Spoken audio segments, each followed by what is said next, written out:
Hey everyone, it's Ethan or Miist back again for another video today, and welcome back to the channel, guys. We're here again for yet another video, and today we're going to be talking about every movie I watched last week, and overall, it's one of the best weeks I've ever had because I watched like 8 or 9 of my perfect 100 out of 100 movies, so most of this list is my perfect movies, and not a lot of changes this week from my perfect ones. I'll let you know that as well, especially not compared to the past week. So yeah, I mean, let's jump right into it. We had a very busy week. I ended up watching 15 movies last week, so I'm not going to talk about all of them really, because a lot of them I've talked about on this channel.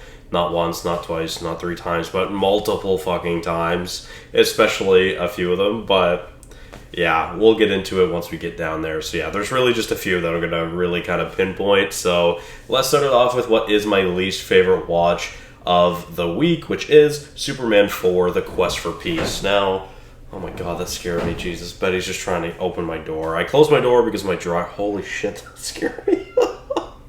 Come on, Kitty, I know you can do it. Kitty, our cat can open our doors. Holy fuck, that scared me, Jesus Christ. Oh. I closed the door because our dryer is just ridiculously loud. Anyways. Fuck.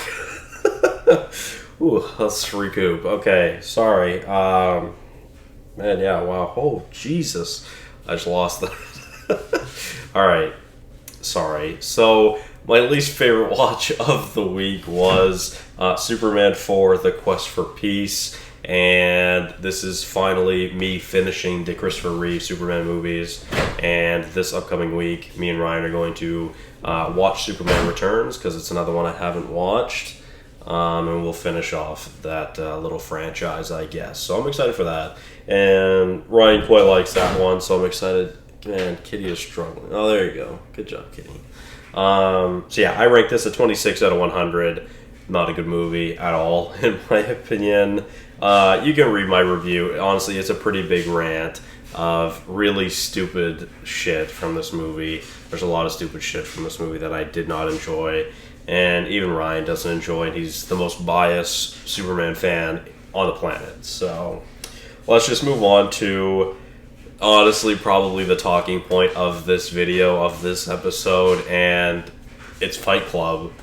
I ranked Fight Club a 38 out of 100, and oh man, I'm scared of what people are going to say when they see this, because you could please genuinely read my review, because I feel like I explain my thoughts on it a lot, and you know what? I think I might just do that for you instead. So this is going down as an all-time most disappointing movie I've ever watched. I'm so sad I didn't enjoy this because of the cult following this movie has, and I've just always heard of this being one of the best movies ever made.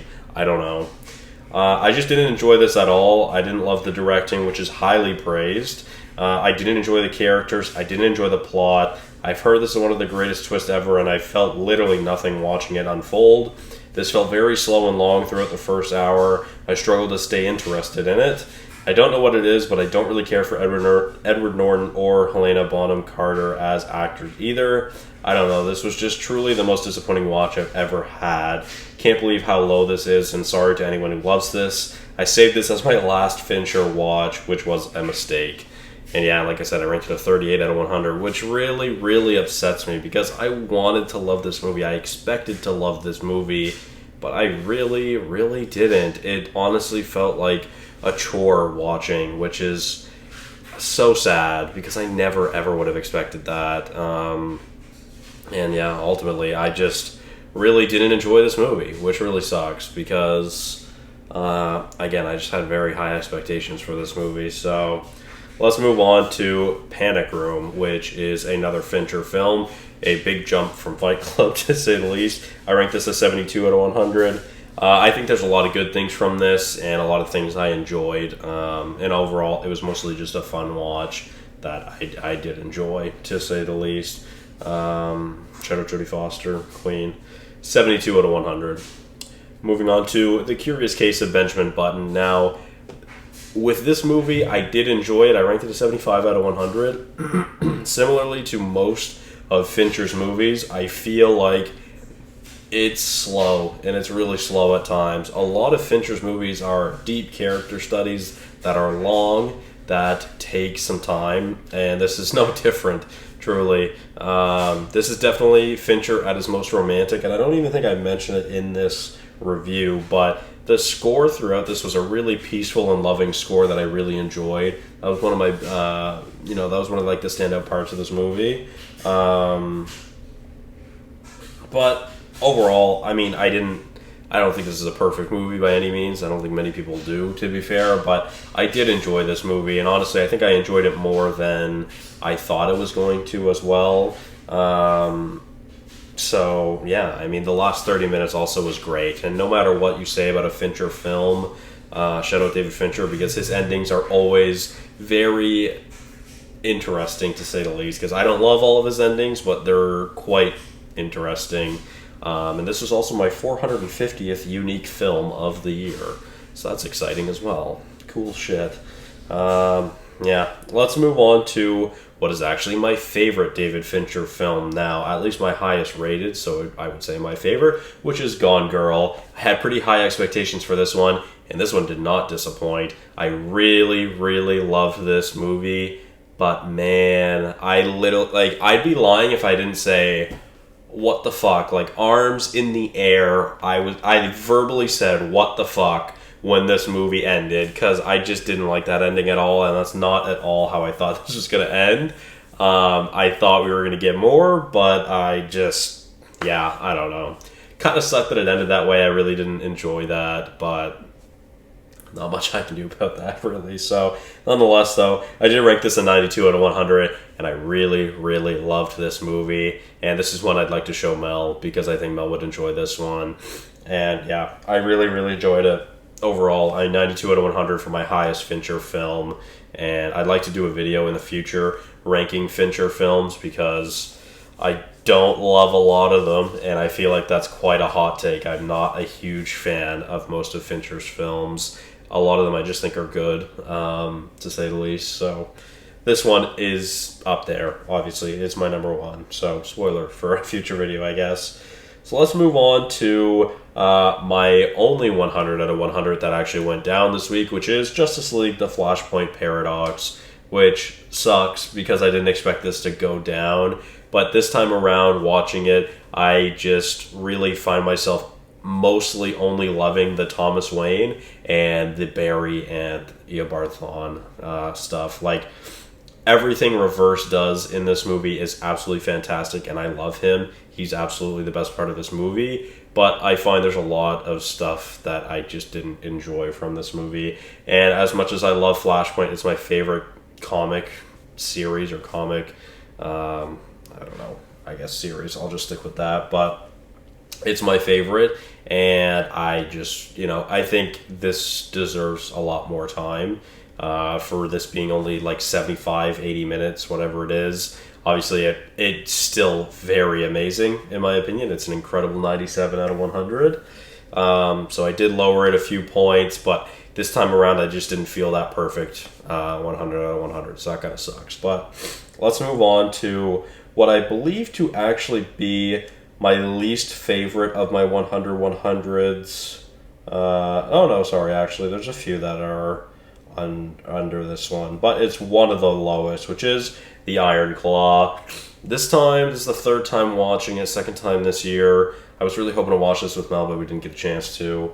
Yeah, I mean, it's very, very emotional, of course. This time it didn't hit me as hard as previous times, and I'm dreading watching this with Mel because of how much we're going to be crying in each other's arms. But yeah, still a 100 out of 100, no ranking change there. And that's kind of the theme for the rest of this video, which I'm sure you'll figure out. But up next we have Captain America Civil War, which, again, a 100 out of 100. I feel like all of my past few reviews for this movie have been explaining why Team Cap is just the meta, and Team Cap is the only right answer. But please do read this, because I think I have very good points where no matter what, you should be on Team Cap, because if you're signing the Sokovian Accords, you are literally surrendering your right to choose. Now, if you're on Team Iron Man because you prefer Team Iron Man's characters, sure, I get that. I prefer Team Cap's characters. If you're on Team Iron Man after the twist comes in, I understand that as well. That makes sense. But if you're just on Team Iron Man because you genuinely agree with the Sokovian Accords, fuck you. You're wrong. And yeah, I know I'm in the minority because there's so many Iron Man meat riders, and I'm a Captain America meat rider. So, yeah. 100 out of 100, also staying the same. Moving on to Shang-Chi and the Legend of the Ten Rings. I'm really making up for not watching this movie last year. Well, I believe I did, but anyways. 100 out of 100, once again. It's my third time watching it this year, and glad I got to rewatch it. I think it might be... Oh, no, not this one. In one of my reviews for the MCU 100 out of 100s, I do mention how the MCU just isn't hitting like it used to, and obviously, I'm sure most people know that. And I've rewatched a lot of my favorite MCU movies a lot of times, a lot more than you'd think. As well, just because of how many times I reviewed them. Before I got on Letterboxd, I rewatched them a lot, especially when I'd gone to school. There was 5 movies really that I played on repeat. It was Ultron, Civil War, Winter Soldier, Ragnarok, and Infinity War. So most of those are right around that 100 out of 100 anyways. So, but yeah, no change for Shang-Chi. Obviously, it's quite high on the list. And I'm excited to show you guys what my perfect movies are, which I will be doing in a future video for you as well. I got tons of future video ideas. So let's move on to what is the newest 100 out of 100 in the top 10, which is Oppenheimer. Again, actually, this is my third time rewatching it.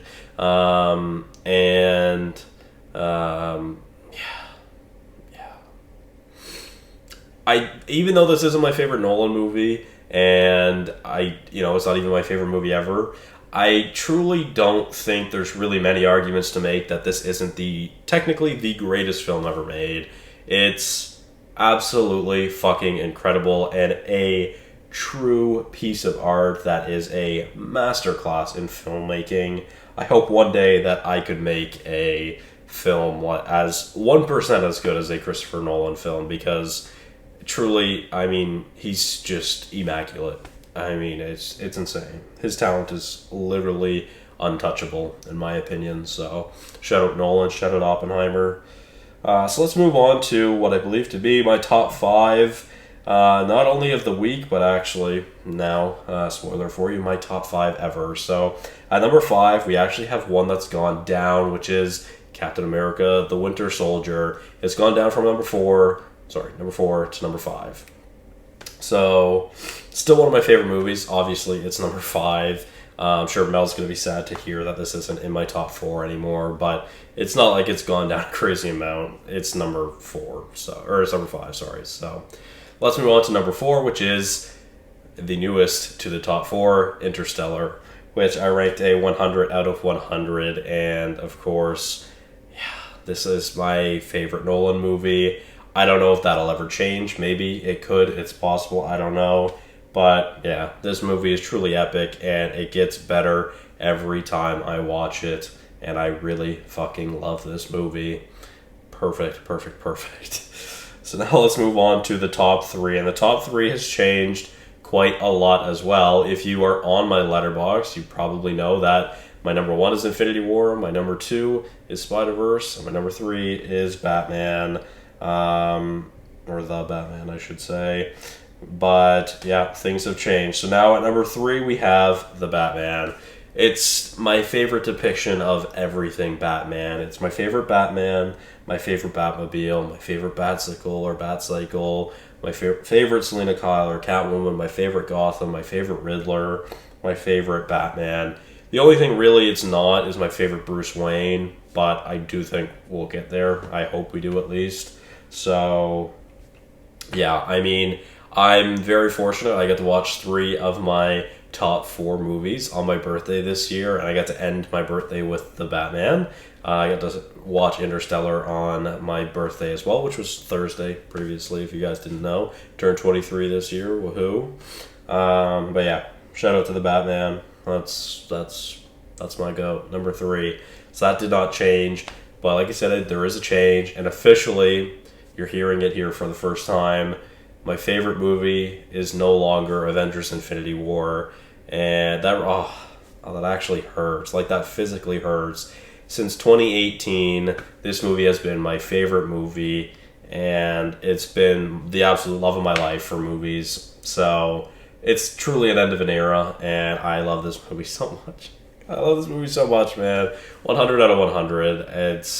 There's nothing wrong with this movie at all whatsoever, but it's just not number one, and it doesn't make me feel like number one does, which is Spider-Man Across the Spider-Verse.